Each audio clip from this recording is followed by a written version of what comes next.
If you're an online coach, you've got to make sure you've got a really good fulfillment process that actually delivers on the results that you promised your clients in your marketing and sales process. If you don't have this, your clients won't be getting results. So what that's going to do is they're not going to stick around very long. They're not going to recommend it to their friends.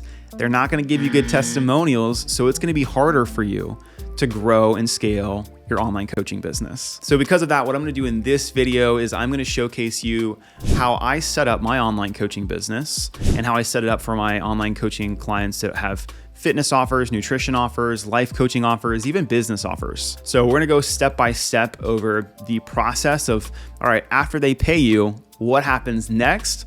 All the way until the point where they renew and they re-sign and they give you testimonials. So before I get into today's content, if you could just smash that subscribe button, that would be awesome. It allows me to create more free content just like that because I really want to help more people. I want more people to see this content. I want more people to be able to help more people online, grow their businesses, and just have that time and financial freedom of working online. So we're on the computer, and this is my whimsical chart. This is my graph. This is my flow chart. I'm a very visual person, and this helps me see this. And oftentimes with some of the clients I work with, I'll even show this to them so that they can get a really clear picture of, oh, Matt's got a really proven roadmap or a process for me to follow.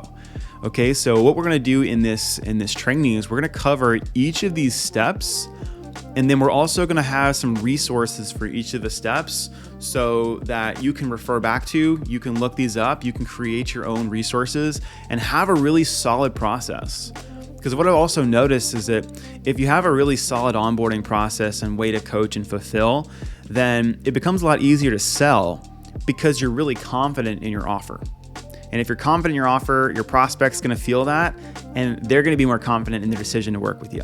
The first thing that you're gonna do is you're gonna have your sales call. You're gonna have an enrollment call. And on this call, you're gonna be, telling the person the terms of service. You're gonna tell them the result.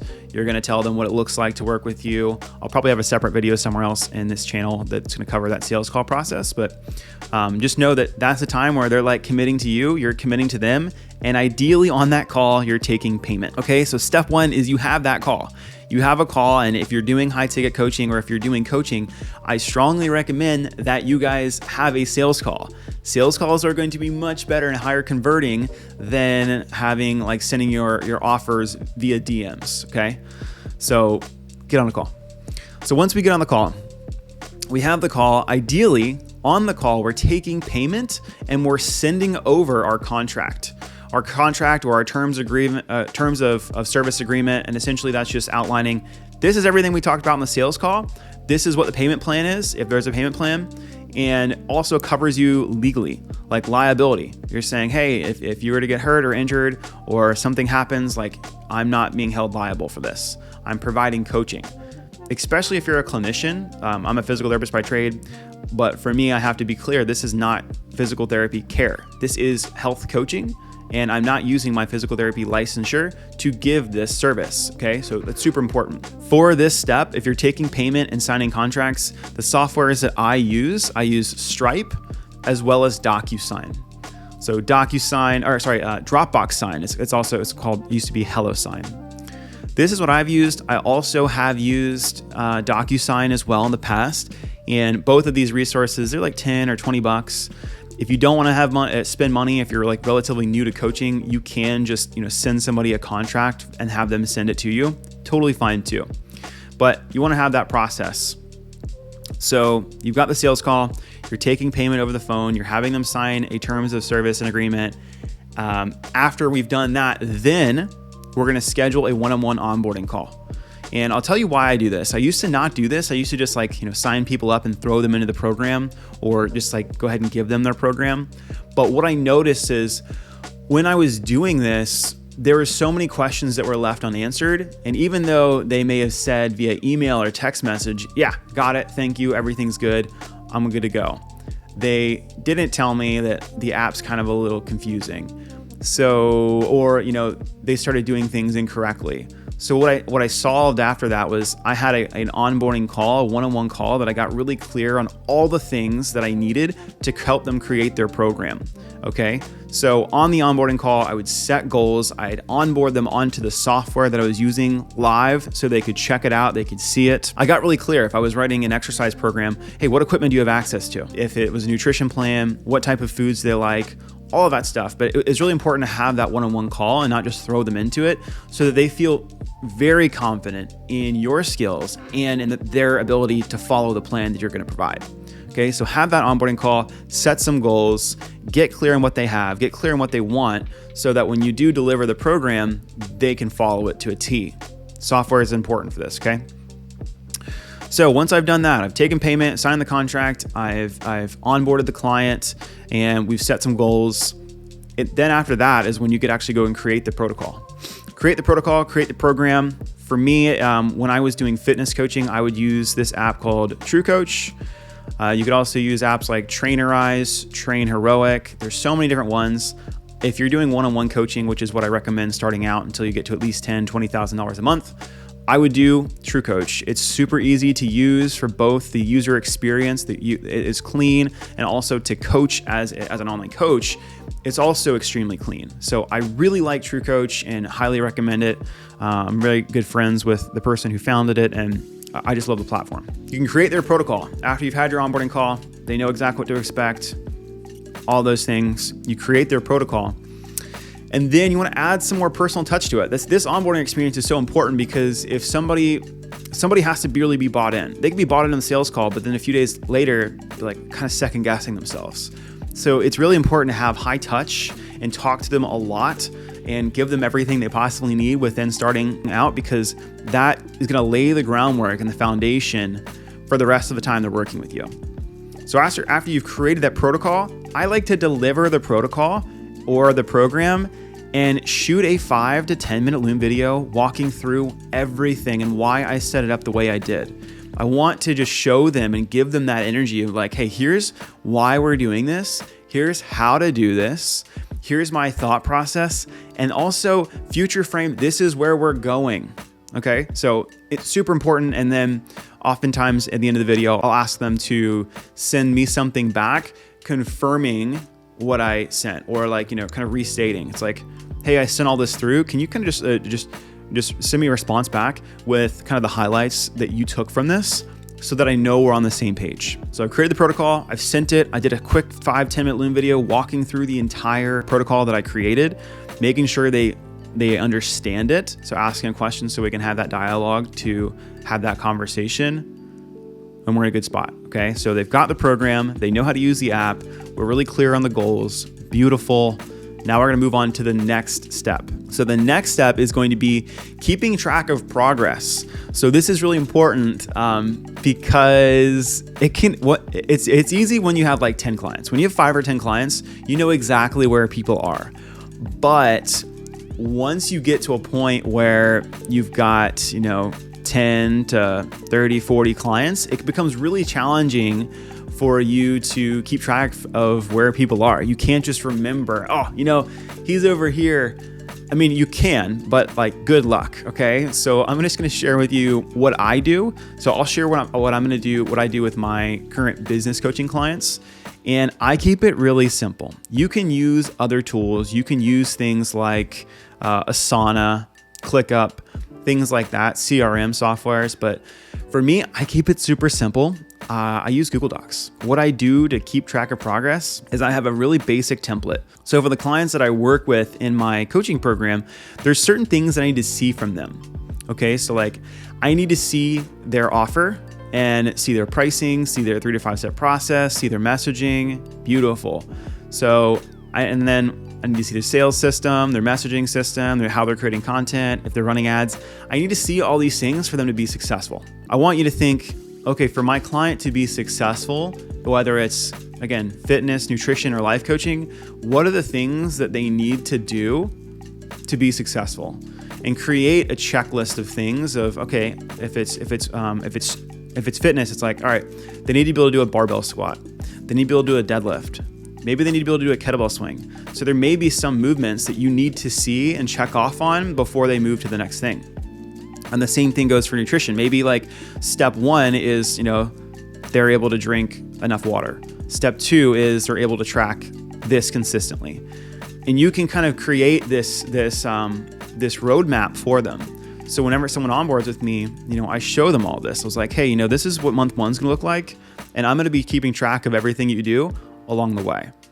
Okay, but I've got a roadmap. People like roadmaps more than they like, yeah, you're gonna get, one-on-one coaching, and then we're just gonna kind of meet you as is, like where you're at. That's cool, but like if you show them, hey, this is where you're at, and 6 months from now, these are the things you're gonna do, and here's the roadmap and the checklist that I have to make sure that I'm holding you accountable to do these things. Boom, that's a strong offer. That's what I've got here that I keep track of progress here. If you don't already have this, if you don't have like a step-by-step roadmap or system, no big deal. You'll see at the bottom here, what I have is, I just have week 1, right? So week 1, and I'll write some notes about that person. And then when I'm done with that, I'll write week 2. And then I'll just keep doing this. So I have a set schedule for myself every Monday to check in with my clients, and I shoot them a check-in message, which you're going to see in a second. It's part of the flow. But after they answer that, I also look back over the program and the progress they've made, and I'm able to then write out in here, hey, client did this, client completed check-in, client completed this, client is struggling with this. So I got a really clear picture of where this client is and what needs to happen next. Have a way, if we kind of come back to this, you've created the protocol, you delivered it via Loom, have some sort of system or way that you're tracking their progress. I mean, the easiest way is, as you can see, a Google Sheet. It's not, Google Doc, you can make it in a matter of seconds. It's very easy, it's very clean. Eventually you can use other software, but just start simple and be able to track their progress. And again, you might not think that's a big thing to do now, but once you get above 20 clients, it's going to be very hard to not have that in place. So what that leads me to next is you've been keeping track of progress. Well, there's really three ways to check in with people, and this is what I found to have the most success. And the first thing is having weekly check-ins. Okay, so what I do with my clients is every Monday I check in with my clients and just checking in, seeing, hey, how was the week for you? And then I pull back up my roadmap. And like, for example, here, if it's week 1 and they do their ideal work week, I'll just type in, week 1, and then I'll check it off. Did they do their messaging sheet? Cool. But I will look at where they should be, and then I'll also shoot over in that check-in. For me, it's a little bit more personalized and customized check-ins. It's not a Google form or type form, but I'll just reach out and be like, hey man, I saw that you completed week 1's content, but I'm still missing for this one, the model and pricing sheet and your 3 to 5 step process. Can you send that over to me so I can check that off and make sure you're on track for where you need to be? So I do my weekly check-in process is having it every Monday. And then again, I send them questions manually, but you could have an automated questionnaire, which could be via type form, or it could be with Google Forms. Both of those are really good tools and really easy to use. So just wanted to share both of those resources for you in case that's something that you wanted to use. And if you're a fitness or nutrition offer, it could be around what's your weight, if you're tracking weight, how is your energy, how is your sleep, how many workouts did you get done this week, what was your biggest struggle, what's your plan for next week. But ideally you've got 5 to 10 questions that are really standardized that would be clean and something that you can track over time. Habit-based ones are great. So again, every Monday I check in with my clients. They either do a questionnaire or manual questions. I go back to, this Google Sheet that I've got or Google Doc that I've got, and I'm checking off the progress as they're making it. And that's really one of the biggest parts of that. You could do that alone and do great. If you want to add some sauce to it, some sauce, or if you just want to spice it up, you can add monthly and quarterly reviews to this. And this is going to help you solidify your protocol and make sure that you're on track, because people's goals change monthly, quarterly, yearly pretty quick, right? Ideally, you're going to get someone to commit to doing something for 90 days before they change, but they're going to change their mind a lot. So many times in my marketing, if I change my messaging or if I changed, the offer slightly and it changes other things. So knowing that, we need to revisit things on a monthly and quarterly basis, especially if someone's new to the activity that they're doing. So my process for monthly reviews is is actually when I come back here, when I create my protocols, I write them for about 4 weeks long, especially with health, wellness, and fitness, right? So it could be, if I'm writing a training program, I'll write it in 4-week blocks. All right, so I'll write a 4-week training program or a nutrition program. I'm going to have someone stay consistent for 4 weeks before having a monthly review where I'll look back at the numbers, I'll look back at the habits, I'll look back at the progress, and from there decide how I want to update that protocol. Also, in the monthly review, like it says here, it's like you can ask for a testimonial if they're doing well.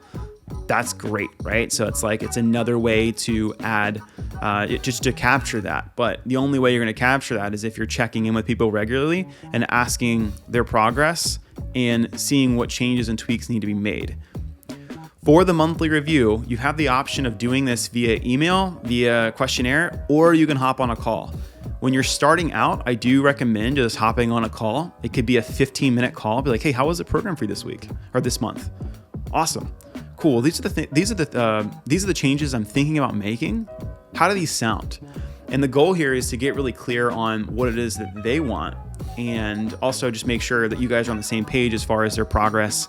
And if we come back to our template, if you've got a roadmap or steps for them to follow, you know, and you can tell them, hey, you're on track, or you know what, you're not on track. We need to make some changes, and have that conversation and to create the protocol that you're giving them together, as opposed to just assigning them, hey, I assigned your next phase. If you're not working with them, your life, like the retention of how long they're going to stay, is going to drop, because people want to be part of the process. And you can do that with monthly and quarterly reviews. So we've done that. And the last part of all of this is every 3 to 4 months doing another goal setting session, right? So we did that as part of our onboarding, right? We did our sales call. We did a goal setting workshop or session where we got really clear on the goals. And then we were able to create a protocol around that and got really clear on, is this protocol going to help us get to this goal? Every quarter or so, we want to reevaluate those goals and set new ones.